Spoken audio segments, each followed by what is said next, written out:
So persons have asked, why do I use the particular remote support tools that I use and not the common ones that everybody else uses? Well, aside from, be a little bit different, let's head over to the website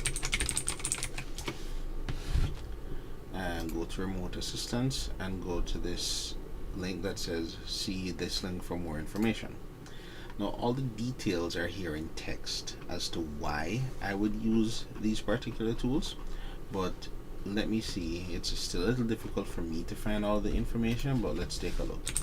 Let's look for AnyDesk, right? We have this information here moving from AnyDesk.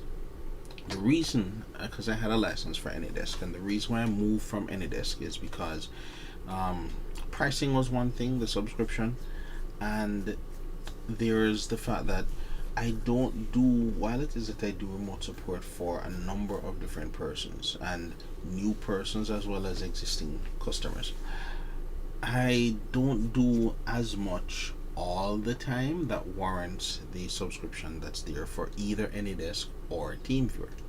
Now, when it is that you use the free version of AnyDesk, and it just so happens there are times when I may have to connect to multiple persons within a week, you get hit with this message that they've detected that you've exceeded a certain number of connections to machines within a week, and they will then limit the time that you are actually able to connect, which makes the remote support almost, well, practically unusable. So that's one reason why I don't do that. Do I use AnyDesk? I did use it personally for certain connections because it's free and it works for your own devices, not for providing remote support, right? If I look for TeamViewer, let's just open these just in case. Right. No, that's that one. This is this one. Okay. This some of these actually have pictures as to what you need to do in order to get the different support. Rustdesk, which is one of them that I'm using now, is the only one that I use for Mac. There's one problem though. After you download it, if you have an older Mac, you won't be able to use it. You'll realize that the icon here has like a bar through it, or cross, strike through, right? It requires Mac OS 10.14 or later, right? If you are able to install it, it will look like this. Now, I am looking for, right, TeamViewer. No, not that, not that.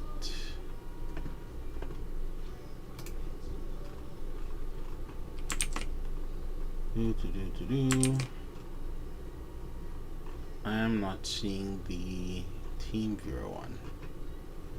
Alright, maybe this one. Right, so this tells you where you go to get the older version of TeamViewer. It doesn't have the information as to, there we go.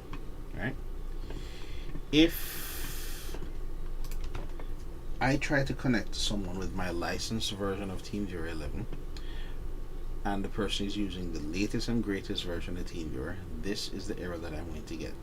I will have to update in order to connect to them, and updating requires paying in order to do so, which I'm not going to do.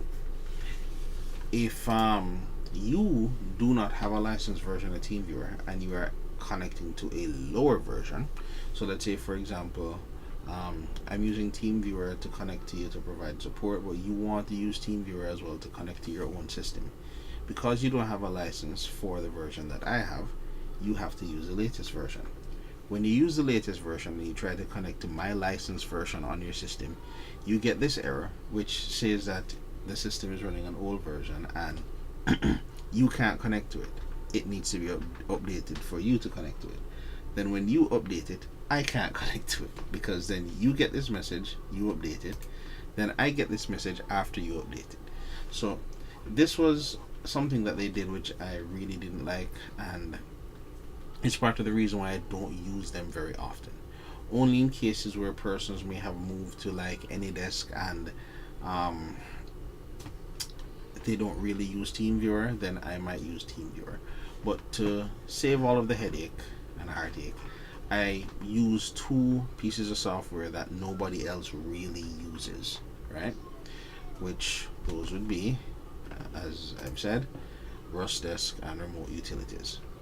Once you use those two pieces of software, everything is fine. Um, I've already gone through how to download, install, and run those in the other video, so it's just a matter of picking the one that works for you or based on the situation, because RustDesk is what I use when I'm on the road. RustDesk has an option for me to use it from my cell phone if I don't have access to my laptop at the time, so it's better to overall to just use that. I will use Remote Utilities if I have like a service contract with you, or I provide remote support on a frequent enough basis that warrants me installing it in order to do that. But I may still use both RustDesk and Remote Utilities depending. um, that's basically it. And as was said in the previous video, do your due diligence. Do not just install stuff.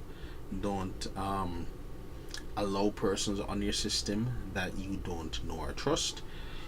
If you're using any of the remote tools that's set up by me or by some other company, if it is, or individual, if it is that you get remote support from another company or individual, then only provide your information to the persons that you know and trust and that you have an established relationship with to provide the remote support. Unscrupulous persons have been using all of the various tools in order to get onto persons' systems, plant viruses, lock up their files, steal banking information, all kinds of different things. So try your best to not provide remote access to your system unless you absolutely are sure and trust the person that it is that you are allowing onto the system. That's it for now, so until next time.